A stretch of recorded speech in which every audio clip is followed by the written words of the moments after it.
One of the questions we ask people every single day is, are you loyal to your employer? I'll tell you one of the things we've learned. The oldest, most experienced people, they say, oh, loyalty is dead. People in the middle, baby boomers and older Gen Xers, we say, are you loyal to your employer? They say, well, it depends on what you mean by loyal. You know who's the most likely to say yes? It's the youngest, least experienced people. We say, are you loyal to your employer? Yes! Well, are you sure? Because we thought you were going to say no. Our interviews aren't totally scientific. They say, I'm loyal, very loyal. We say, well, where do you think you'll be in 6 months? Oh, that depends on my best offer. We call it just-in-time loyalty. And for people of all ages, this is making more and more sense, because if you can't trust the system to take care of you in the long term, you look to your immediate bosses to take care of you in the short term. And I don't have to tell you that for 1 minute if you put on your individual career hat. You want to understand where workers are coming from? Be honest with yourself. Where are you coming from? The problem is you put on your leadership hat, and all of a sudden this is a big pain in the neck. For gosh sake, would you just do as you're told once? And that's not just true of older, more experienced leaders. That's also true for younger, less experienced leaders. There's nothing like a 25-year-old manager. Now think about some of your youngest in charges. Right? There's nothing like a 25-year-old manager. I interview them every day. They're walking around saying, I'll tell you what, workers have changed. When I was in the 3rd grade, people did as they were told.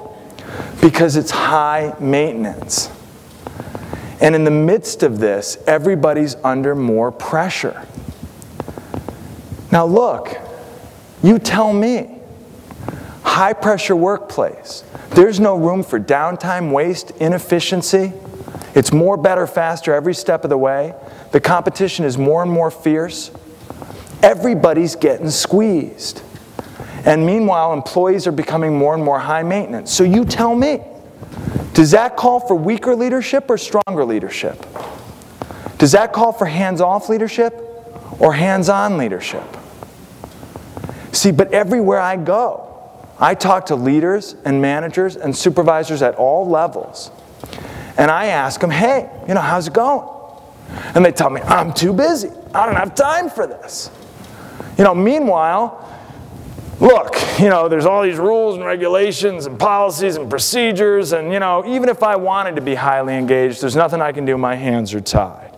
The HR police are going to get me. And you know what? I'm not a natural leader. I'm an accountant. I moved into this role because I was a great accountant. And nobody ever taught me how to do the people work. They put me in a supervisory role. They said, you're in charge. And they taught me how to do the paperwork, but they never taught me how to do the people work. I cannot tell you how many partners at all levels in accounting firms have told me that. How many managers at all levels have told me that. See, my style, I'm hands-off. See, that's how I do it. I'm hands-off. I'm busy, so I'm hands-off. My people know. If something goes wrong, then they'll hear from me. I try to tell managers, you realize if that's you, that means every time they see you coming, it's bad news. Right? See, I'm hands-off. That's my style. Hands-off, hands-off, hands-off, until something goes wrong. Then I go in and choose someone out. Maybe the wrong person at the wrong time about the wrong thing. Then I go back to work thinking, I just did me some managing. And I go back to being hands-off. That's what most leaders and managers do. Now, we call it the undermanagement epidemic. Because what we've found is all of your efforts to recruit great people, all of your efforts to get people on board and up to speed, all of your efforts to retain great people, all of your efforts, you want to be flexible. That's what they want, right? They want flexibility. And what we've found is that all of these efforts are suboptimal because leaders and managers at all levels refuse to roll up their sleeves and do the hard work of managing people. We call it the undermanagement epidemic. Leaders and managers at all levels, they just don't spend enough time leading and managing. I'm Bruce Tulgan. I'm recording this message to encourage you to take advantage of the P3 Management Summit in Kansas City. Come, send your leaders and managers.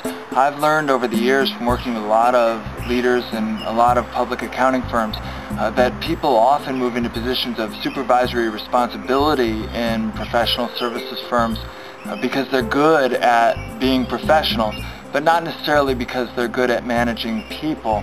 Maybe we teach them how to do a little extra paperwork, but we never teach them how to do the people work. I want to encourage you to come to the P3 Summit, send leaders and managers throughout your firm to the P3 Summit. This will be a chance for them to learn some back to basics techniques in leading and managing other professionals. And as a result of the conference, maybe they'll get some of the management training that they need, and this will help them be more effective when it comes to playing that role in your firm.